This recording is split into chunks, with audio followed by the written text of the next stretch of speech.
Hey guys, so I just want to do this video, right? If anything kills over 10 million people in the next few decades, it's most likely to be a highly infectious virus. The coronavirus is very much real. That's first thing first.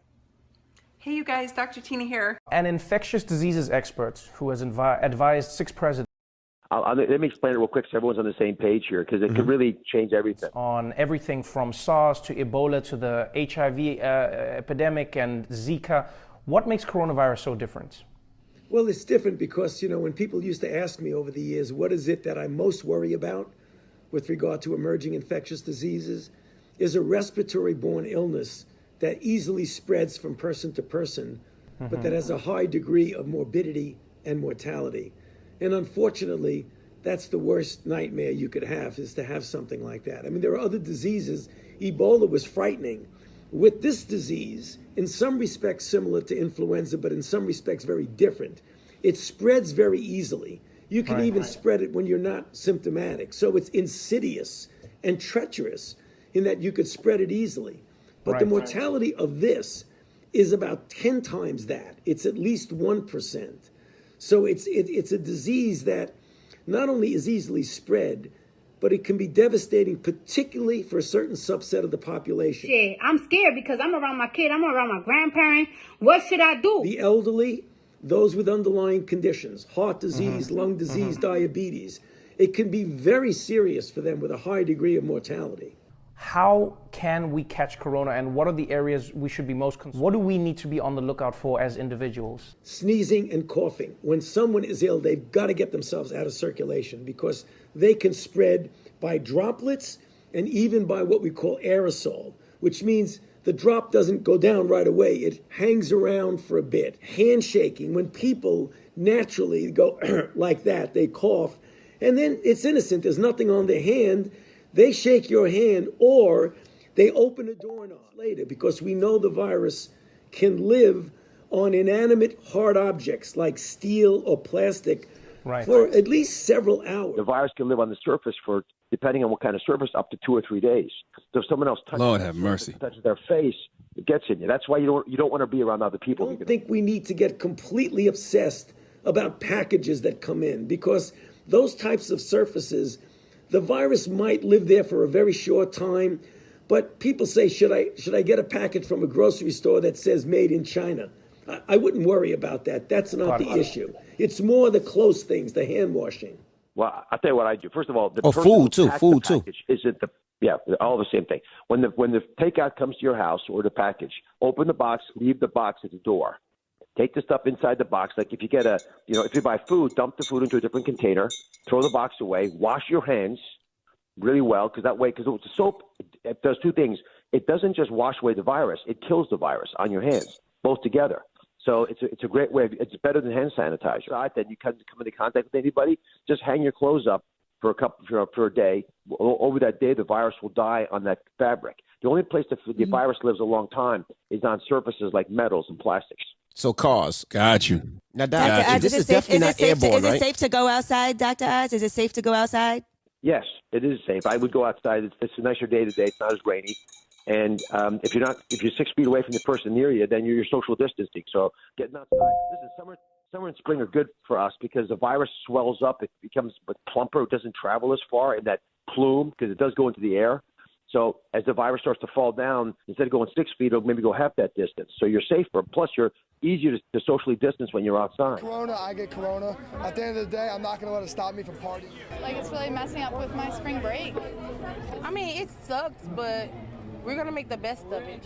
We're enjoying it. It's serious. It's more serious things out there like hunger and poverty, and we need to address that. We're just trying to roll with we're just living for the moment. Even though you are young, you are not absolutely invulnerable. But I think people have started to believe that means young people are immune and cannot get sick from coronavirus.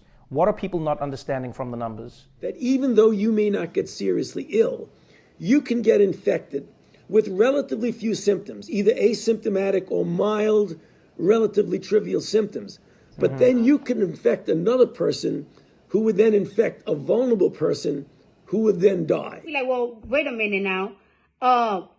I don't have no symptoms, but I know I went out this and that day. Shit, I might just have it. What is the biggest warning you would give to the general public about trying to self-medicate, or is there any cure that people actually have discovered? What, as a leading health expert, what do you say about this issue? So right now, today, as we speak, there is no proven safe and effective direct therapy for coronavirus disease. Now, what can I take for coronavirus, like to slow it down? Now, people saying vitamin C, you have to increase your immune system, maybe zinc, maybe vitamin D. What should people be taking to make sure they can, if they do catch it, it won't be as bad or deadly? Well, in addition to sleep and exercise, which are the two best things to do, and of course eating a healthy diet, I tell you what we do. For vitamin D, and vitamin D is you get it from the sun, but these days you can't get enough sun, so just take it in the pill form. That we think can help avoid getting the common cold, and therefore might work for coronavirus. If you get sick, the things to do are vitamin C, zinc, beta-glucan, and beta-glucan is from the mushrooms. It's an old treatment, but pretty effective. The real long-term solution to these kinds of viruses is a digital vaccine. And by that I mean you test everybody. Information goes into an app that you have, and it tells you, listen, here's your results, here's your data. Don't go to these places. If you go to these places, you got to let us know. If you come into contact with people who aren't infected, you got to tell them. And, hopefully we do. That's what they did in South Korea. The real question is not how did China get past this, but how did South Korea avoid this?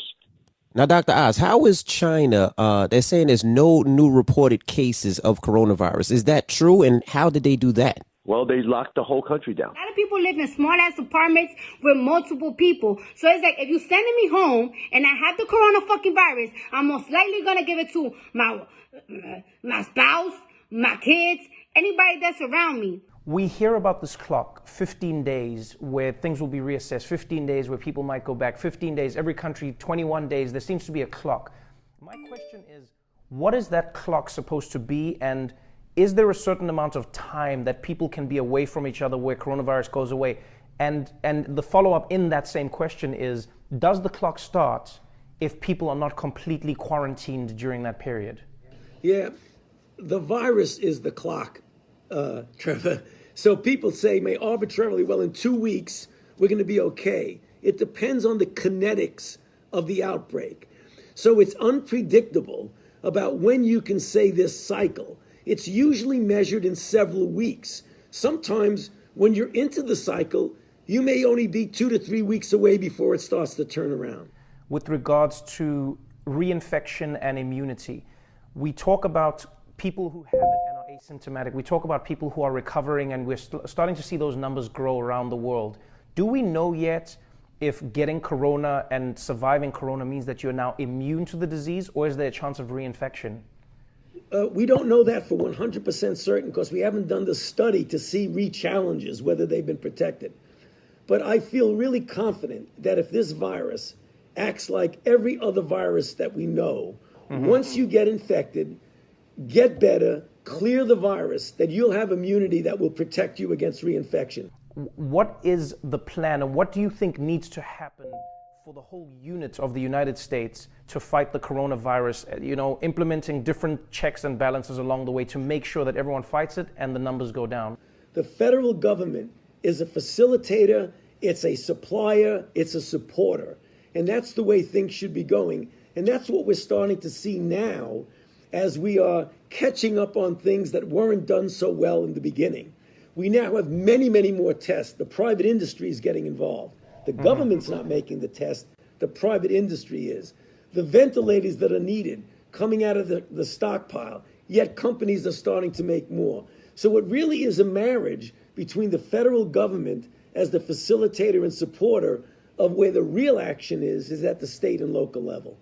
If number 45 is getting on a podium saying, hey, listen, if you do not have any symptoms of the coronavirus, which is coughing, fever, and whatsoever, et cetera, do not get tested because we don't have enough testes to test everybody. And let me tell you something. If you're under 30, right? If you're under 30, because I know somebody that's under 30 has a cold, and they told them if your cold is not for 8 days, you cannot get tested. So you gotta be sick for 8 days if you're under 30, so you could be eligible of getting a fucking coronavirus test.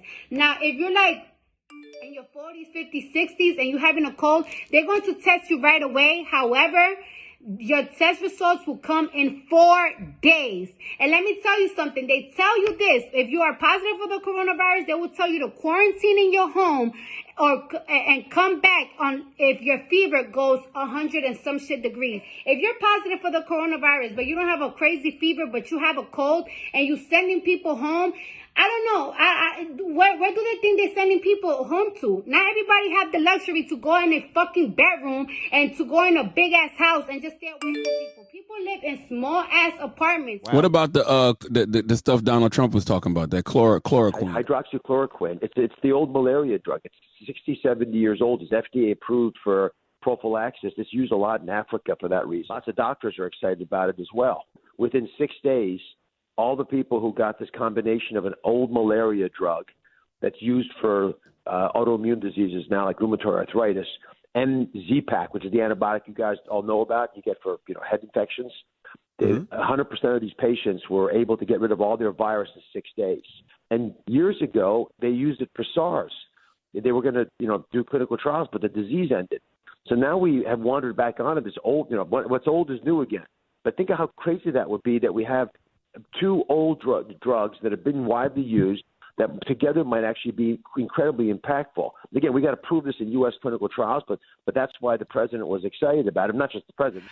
I am trying to make a video for you that I believe will give you some great information. The initial reports out of China, out of the Wuhan area, are that males are being predominantly, are having the worst outcomes over females.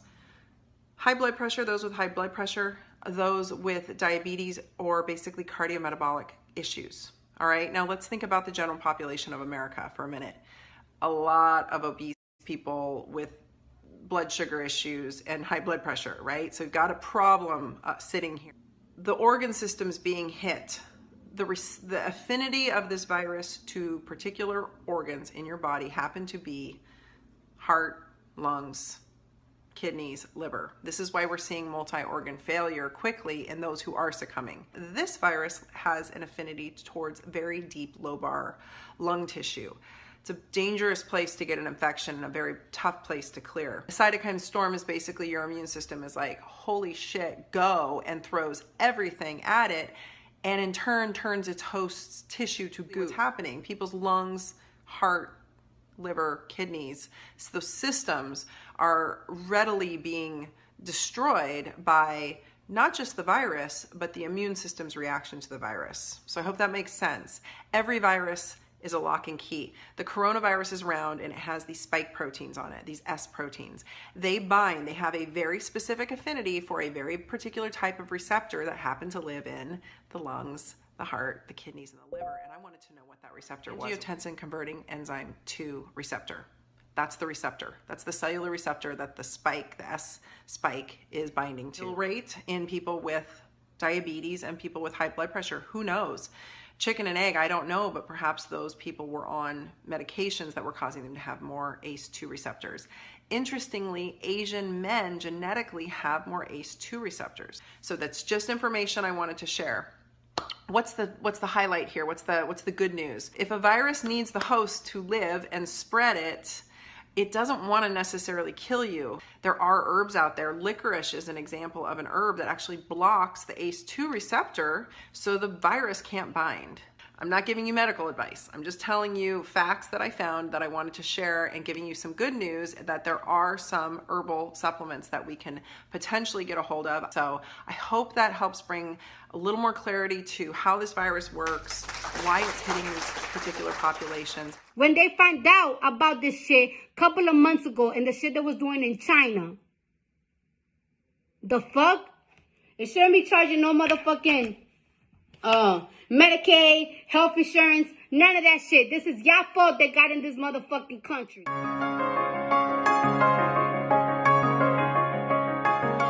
Okay. Now, we don't want the virus on our finger, right, you guys? So, Isa, can I ask you to dip your finger in soap, clean your finger? Okay? This is the importance of how we wash our hands. Now, Isa, does your finger have soap in it? Yes. Okay, now can you dip your finger back in the virus? It didn't move. Do you see that? Yeah.